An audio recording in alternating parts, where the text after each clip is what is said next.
لیکن تمہیں جو قرآن کی دولت ملی، دنیا کی دولت، اس کا مقابلہ، یہ رات بڑا قیمتی سیزن ہے۔ فرمایا جب رات کو جب قرآن مجید امت رسول کو دینے کا فیصلہ ہوا تو اللہ تعالیٰ نے قرآن کی دولت کے لیے وقت رات والا منتخب فرمایا۔ کون سا وقت؟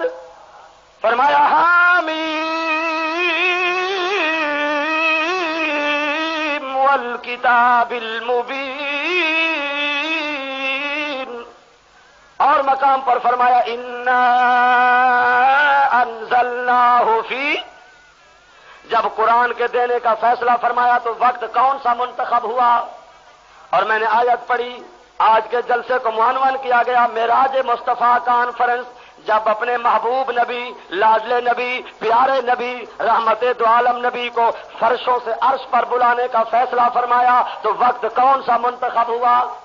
جلدی بولیں، جلدی بولیں، کون سا وقت؟ سبحان الذی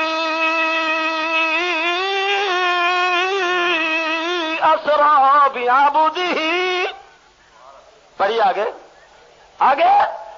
رات کو رحمت دو عالم فرماتے ہیں میں آرام میں ہوں، ساری دنیا سو جاتی ہے تو میں بھی سو جاتا ہوں، لیکن میرے رحیم یار خان کے دوستوں، آپ کی نیند اور میری نیند اور مولانا صاحب کی نیند اور قاری صاحب کی نیند اور حافظ صاحب کی نیند اور نبیوں کی نیند، آپ سو جائیں کوئی پرواہ نہیں، آپ پوری رات وی سی آر میں برباد کر دیں کوئی پرواہ نہیں، ٹیلی ویژن میں برباد کر دیں کوئی پرواہ نہیں، سینما میں برباد کر کے مستقبل تاریک کر دیں کوئی پرواہ نہیں، لیکن نبیوں کی رات یہ ہے جب نبی رات کو سو جاتے ہیں تو جبرائیل کو بھیجا جاتا ہے، جا جبرائیل جگاؤ۔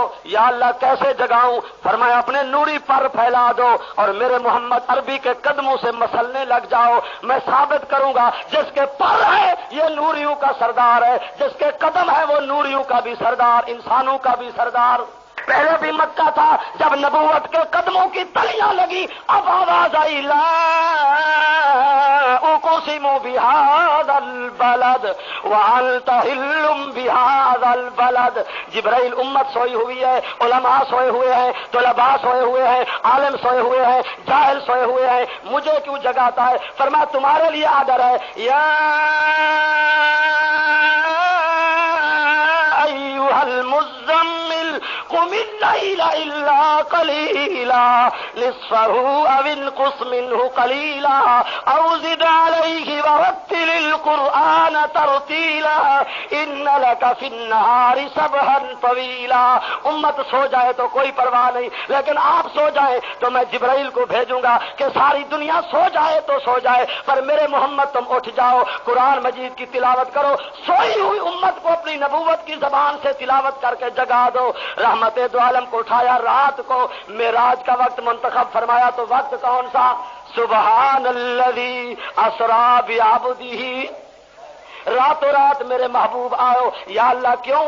فرمایا لنریہ من آیاتنا انہ هو السمیع البصیر۔ آ میرے محبوب عرشوں پر، میں آپ کو جبرائیل کا دفتر دکھاؤں، میکائیل کا دفتر دکھاؤں، میں تجھے جنت الفردوس میں اپنے عمر فاروق کا محل دکھاؤں، تیری مسجد میں اذان دینے والے بلال کے جوتوں کے کھٹکار سناؤں، میرے محمد رسول اللہ میں عرشوں کی سیر کراؤں۔ لنریہ من آیاتنا، نہیں میں بات ختم کروں، میرے محمد رسول اللہ میں فیصلہ کروں کہ انسان جہاں پہنچ سکتا ہے وہاں نوری بھی پہنچ سکتا۔ اسی لیے ڈاکٹر اقبال کہتا ہے سبق ملا ہے معراج مصطفیٰ سے مجھے کہ بشریت کی زد میں ہے عالم گردوں، مجھے یہ سبق ملا کہ آسمان کو اپنی بلندی پہ ناز تھا، لیکن انسانیت کے کارخانے کے سرور کو دیکھا کہ مکہ مکرمہ کے جوڑے پہنے ہوئے ہیں، جبرائیل رک گیا، لیکن آسمان کی بلندیاں محمد عربی کے قدموں کے نیچے ہیں، اور انسان اور بشر جا رہا ہے جہاں جبرائیل نہیں جا سکتا محمد عربی وہاں پہنچ سکتے ہیں۔ وآخر دعوانا الحمدللہ رب العالمین۔